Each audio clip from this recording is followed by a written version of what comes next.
ازيكم عاملين ايه؟ اهلا بيكم في اول فيديو من فيديوهات ستيوبيا.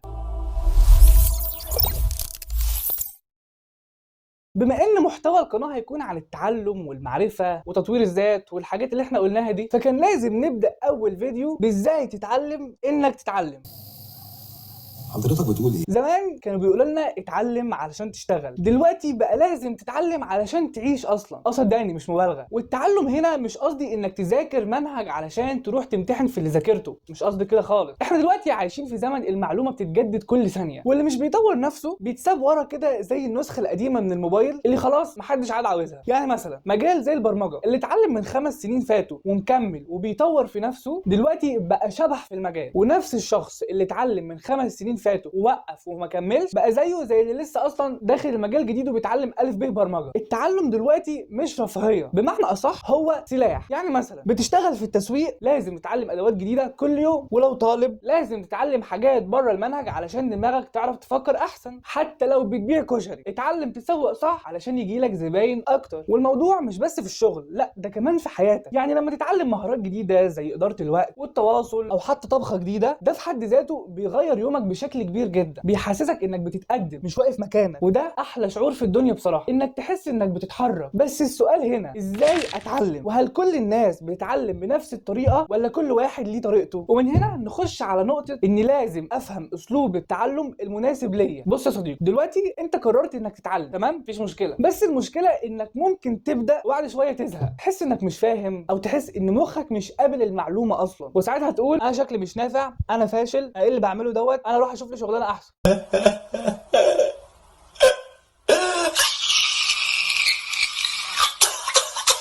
بس الحقيقه مش انت المشكله، الطريق اللي انت ماشي فيه هو اللي مش مناسب ليك اصلا. تعال اقول لك حاجه، بص، في 3 انواع من التعلم: تعلم سمعي وتعلم بصري وتعلم حركي او عملي. يعني ببساطه في ناس بتحب تسمع بودكاست او تسمع مدرس بيتكلم حتى مش بيشرح على السبوره، مجرد ما يسمع المعلومه خلاص المعلومه كده ثبتت حتى لو بيغسل مواعين.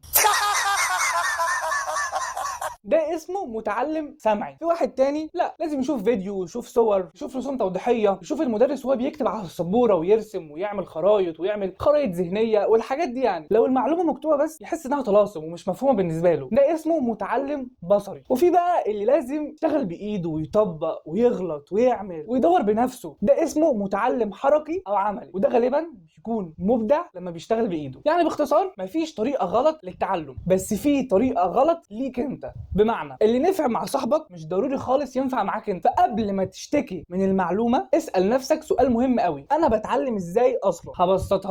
هبسطها لك. تخيل معايا دلوقتي انك عاوز تروح مشوار، بس المشوار دوت مثلا هتروحه بالموتوسيكل وانت اصلا متعود تركب عجله، او اصلا مش بتعرف تسوق الموتوسيكل. النتيجه ايه؟ هل هتوصل؟ في الاغلب لا، هتتعب وهتتعب الموتوسيكل معاك على الفاضي. لكن لما تلاقي وسيله النقل المناسبه ليك هتوصل اسرع واسهل، وكمان هتستمتع بالطريق. ودي اصلا اهم حاجه، انك تستمتع بالطريق. طيب حلو قوي، ازاي بقى اكتشف اسلوب التعلم المناسب ليا؟ بص، ممكن تجرب كذا طريقه. هتسمع وتقرا وتطبق بايدك. هتراقب نفسك، امتى بحس اني فهمت بجد؟ هل لما بسمع ولا لما بشوف ولا لما بطبق بايدي؟ اسال نفسك سؤال: انا بزهق من القرايه؟ طيب يمكن الفيديو انسب ليا. واكتب ده في ورقه قدامك: انا بذاكر احسن لما اطبق بايدي مثلا، بذاكر احسن لما اشوف فيديو ورسوم توضيحيه والوان والحاجات دي، وهكذا بقى. طيب ممكن تكون ميكس بين كذا نوع. طبعا في ناس كتير قوي بتجمع بين كذا نوع من التعلم، فجربهم كلهم وشوف انت مرتاح لايه اكتر. ولما تعرف اسلوب التعلم المناسب ليك هتختار المصدر الصح وهتوفر على نفسك وقت وتعب كتير قوي. بس برضو مش كفايه انك تكون عارف ازاي تتعلم، لازم كمان تعرف انت بتتعلم ليه ورايح فين. ومن هنا ندخل على النقطه اللي بعدها، وهي انك تحط اهداف واضحه للتعلم بتاعك. بص يا صديقي، التعلم من غير هدف واضح زي اللي نازل يتمشى من غير ما يعرف هو رايح فين اصلا. لا عارف هيوصل لايه ولا عارف امتى يقول كفايه. وده اكبر سبب يخلي ناس كتير تبدا تتعلم وما تكملش. تيجي من اول مره تقول لك هو انا بذاكر ليه اصلا؟ ايه اللي انا بعمله دوت؟ وتتعب وتيأس. الفكره هنا يا صديقي بقى هي البوصله اللي من غيرها هتلاقي نفسك بتتفرج على 50 فيديو مثلا على البرمجه ومش قادر تكتب سطر كود واحد. ليه؟ لانك مش محدد انت عاوز تطلع بايه من اللي بتتفرج عليه. خد بالك، الهدف مش لازم يكون ضخم قوي زي مثلا انا عاوز ابقى مبرمج عالمي في خلال سنه. مفيش حاجه اسمها كده. كفايه تبدا بحاجه صغيره صغيره بس تكون واضحه. يعني مثلا اقول لنفسي انا عاوز اتعلم اساسيات HTML و CSS علشان اعمل اول صفحه ويب بسيطه ليا، او مثلا عاوز اتكلم 10 جمل انجليزي بطلاقه قبل نهايه الشهر، او عاوز افهم يعني ايه تسويق رقمي وابدا اطبق على حاجه بسيطه في صفحه على فيسبوك مثلا. حلو. الحلو كمان انك لما بتحط اهداف واضحه بتعرف تقسمها لخطوات. انا فين دلوقتي؟ عاوز اوصل لايه؟ محتاج اعمل ايه علشان اوصل؟ وده يخليك مش بس متعلم، لا ده متعلم بذكاء. وياك تتخدع يا صديقي بفخ الكمال. يعني ما تقعدش تقول مش هبدا غير لما اخطط صح ويكون عندي امكانيات ويكون عندي كذا. ايه يا عم،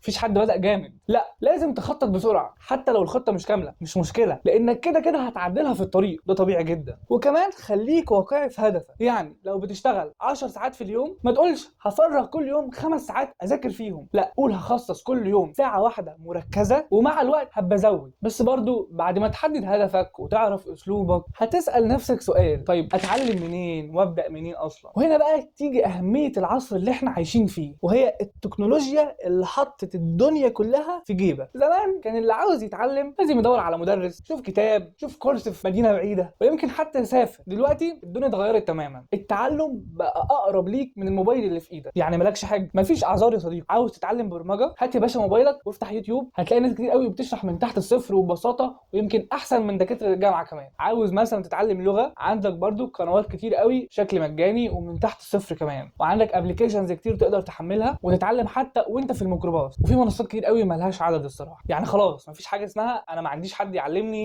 او انا ما عنديش فلوس. في زي ما قلت لك كورسات كتير قوي مجانيه هتلاقيها على اليوتيوب، وهتلاقي حتى منصات كتير قوي بتدي كورسات مجانيه وكتب PDF ببلاش بس من مصادر قانونيه طبعا يا محترم. انا عن نفسي بعتبر اليوتيوب ده اكبر جامعه مجانيه في العالم. بس المشكله دلوقتي مش في وجود المعلومه، المشكله فينا احنا. هل احنا بنستغل التكنولوجيا دي ولا سايبينها تاكل وقتنا في تضييع الوقت على السوشيال ميديا وتيك توك والحاجات دي؟ يعني الموبايل اللي في ايدك دوت ممكن يكون وسيله تضيع او يكون سلم للمكان اللي انت بتدور عليه. انت بس اللي بتحدد يا صديقي. بس تعال اقول لك على حاجه، كل اللي احنا قلناه حلو، بس ايه اللي بيوقف ناس كتير؟ هو الخوف من الفشل والغلط، من انهم ما يعرفوش يعملوا الحاجه الصح. وهنا بقى لازم نواجه موضوع مهم قوي، وهو التعلم من الاخطاء. اكتر حاجه بتخوف الناس من التعلم مش صعوبه المعلومه، لا هو الخوف من الغلط. يعني تلاقي واحد بيتعلم حاجه جديده، اول ما يغلط غلطه بسيطه يحبط، يقول انا مش نافع. طيب ليه يا عم؟ هو احنا مولودين بنعرف نتعلم؟ تعالى كده نرجع شريط حياتك. احنا صراحه بدانا حياتنا بسلسله فشل عظيمه. اتعلمت تمشي وقعت 100 مره، اتعلمت تركب عجله وقعت 500 مره، وكل مره كنت بتتعور وتتكسر بس كنت بتحاول، والناس ساعتها ما كانتش بتضحك عليك، ده كانت بتساعدك. يعني ما حدش قال لك انت فاشل، انت مش نافع. فليه دلوقتي بقت الغلطه عيب؟ الغلطه هي اول خطوه في طريق الصح. اي حد ناجح سواء في شغله او في دراسته او حتى صدقني في لعب البلاي ستيشن هتلاقي عنده سجل محترم قوي من الغلطات، بس هو عارف ازاي يتعامل معاها. تعال اقول لك كم مثال على ناس عملوا من الغلطات سلالم. واحد زي توماس اديسون، ده غني عن التعريف، مخترع المصباح. لما سالوه عن كل محاولاته الفاشله قال لهم انا ما فشلتش، انا بس اتعلمت 999 طريقه ما تنفعش. يعني شوف كميه الثقه في الفشل. واحد زي جاك ما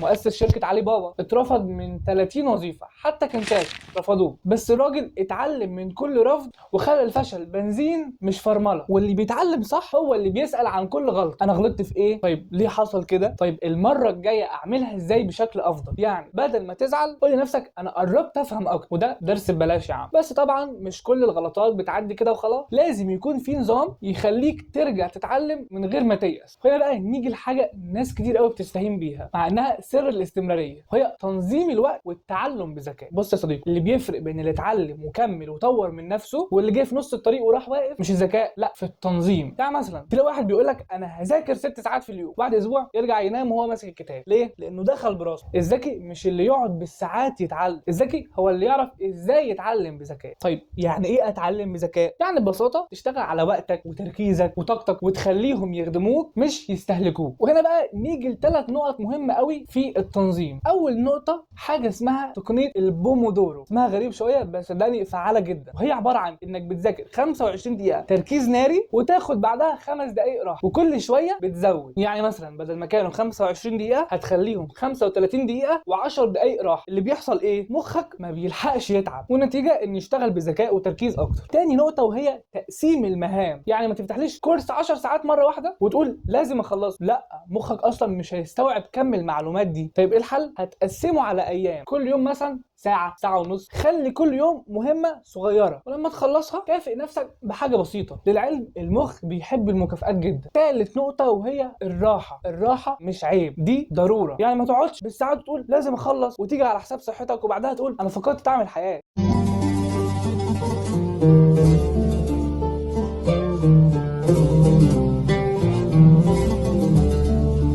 التوازن مطلوب. وقت ما تتعب خد لك مثلا مشوار، انزل اتمشى شويه، اتفرج على حاجه بتحبها، كل ده بيشحنك انك تكمل. وخلي عندك دفتر او ابلكيشن او نوت حتى تسجل فيها انا ذاكرت ايه، خلصت قد ايه، فاضل لي ايه، عشان ده مش بس بينظم الدنيا، ده كمان بيحمسك لما تبص وتلاقي نفسك مخلص مهام. كل ده بيديك دافع انك تكمل. بس طبعا مهما نظمت وقتك وقعدت تذاكر كويس، في حاجات مش بتدخل دماغك غير لما بتعملها بايدك. وهنا بقى ندخل على نقطه التعلم من خلال التجربه والممارسه. بص يا صديقي، في فرق كبير بين اللي عارف المعلومه واللي جربها بايده. يعني ممكن تذاكر كتاب من الجلده للجلده عن السواقه وتحفظ اشارات المرور وتعرف القوانين وتعرف، بس اول ما تركب العربيه هتحس انك تايه ومش عارف تدي الغيار ازاي وبتدوس فرامل بدل بنزين. ليه؟ عشان العلم النظري لوحده عمره ما هيكفي. ودي اكتر حاجه مستفزاني في التعليم المصري.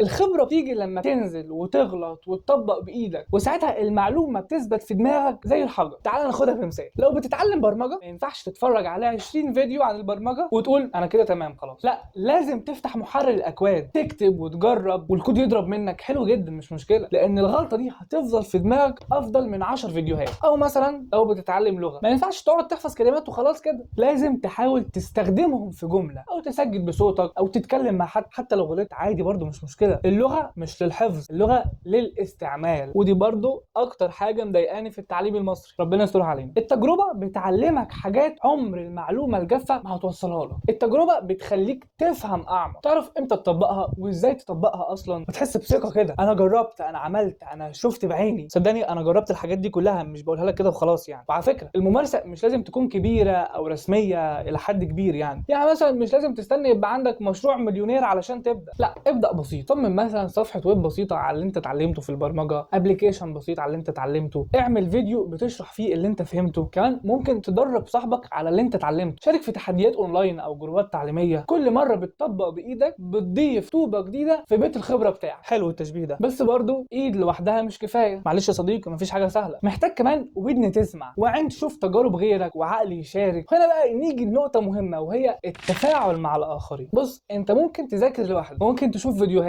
وتقرا كتب وتكتب نوتس، بس طول ما انت في عزلتك في حاجات كتير هتفوت، افكار جديده ممكن تفوتك، وجهات نظر، اراء، طاقه حماس مش موجوده في الفيديوهات. التفاعل مع ناس بتتعلم زيك بيعمل حاجتين مهمين: بيخلي المعلومه تثبت اكتر في مخك، ويخليك تشوف اللي ما تشافش. يعني مثلا لما تبقى في جروب مذاكره وسالت سؤال وواحد رد عليك بطريقه ما كنتش شايفها، اهو كده عقلك كسب نقطه جديده. ولما تشرح لحد معلومه صدقني انت بتستفيد اكتر منه، وده مش مجرد كلام تحفيزي خلاص، دي طريقه مثبته علميا. التعلم التفاعلي اقوى من التعلم السلبي. اللي حواليك مش بس بيساعدوك، انت ممكن تلاقي فيهم شريك مشروع او فرصه شغل جايه في السكه. صدقني في بقى كذا نقطه تخليك محافظ على الاستمراريه بتاعتك، وهي حدد ليه قبل ايه. يعني مثلا قبل ما تقول هتعلم برمجه اسال نفسك ليه هتعلم برمجه؟ هل عشان اشتغل، ولا علشان اعمل مشروع، ولا علشان اثبت لنفسي حاجه؟ السبب ده هو اللي هيرجع يشدك قبل ما تزهق. تاني حاجه، قسم الطريق لمراحل. بدل ما تقول انا هبقى محترف في شهر، لا، خليك واقعي. قول مثلا هخلص اول كورس من كذا، هفهم المفاهيم الاساسيه بتاعت كذا، هطبق مشروع بسيط. النجاح الصغير بيشحن طاقتك للخطوه اللي بعدها. تالت حاجه، تابع تقدمك. اكتب في نوتة او على تطبيق حتى انا اتعلمت ايه، وصلت لفين، كنت فين وبقيت فين. الرجوع للخطوات اللي عديت بيها بيخليك فعلا تحس بقيمتك وتقول انا فعلا بعمل حاجه، وده صدقني بيحافظ جدا على حماسك. رابع حاجه، كافئ نفسك. كل ما توصل لهدف كافئ نفسك بحاجه بتحبها. المخ بيحب اللي بيروق عليه، وده بيخليه يربط التعلم بالحاجه اللي بيحبها، ودي احسن حاجه في التعلم صدقني. خامس حاجه، ابعد عن المثاليه القاتله. مفيش حاجه اسمها لازم اكون متقن 100% من اول مره. في حاجه اسمها انا احسن من امبارح ولسه مكمل. سادس حاجه، تابع ناس بتلهمك وبتشجعك. ناس كتير ممكن تكون في نفس المجال اللي انت بتتعلمه بتشارك وبتوثق فشلها، وده يخليك تحس انك مش لوحدك وان الطبيعي يكون في مطبات. اخر حاجه، ايه اللي جمع العلماء والناس الناجحين اللي بنسمع عنهم؟ لا كانوا اغنى ناس ولا كانوا اذكى ناس، بس كانوا مكملين ما وقفوش، وكل يوم كانوا بيتعلموا حاجه جديده. وده الهدف من اللي قلناه في الفيديو، مش انك تحفظ المعلومات ولا انك تبقى عبقري في اسبوع. الهدف انك تتحرك حتى لو خطوه صغيره، بس تكون كل يوم. وفي الاخر يا صديقي عاوزك تتعلم حاجه مهمه جدا. التعلم مش مرحله في حياتك، التعلم هو الحياه نفسها. طول ما انت بتتعلم فانت بتكبر وبتتطور وبتقرب من النسخه اللي بتحلم تبقى عليها. ما تستصغرش نفسك وما تستعجلش النتيجه. كل خطوه بتاخدها حتى لو صغيره صدقني هتوصلك في الاخر لحاجه كبيره. ابدا حتى لو خايف، كمل حتى لو تعبت، وافتكر دايما انك مش لوحدك. وبس كده، يا رب يكون الفيديو عجبك،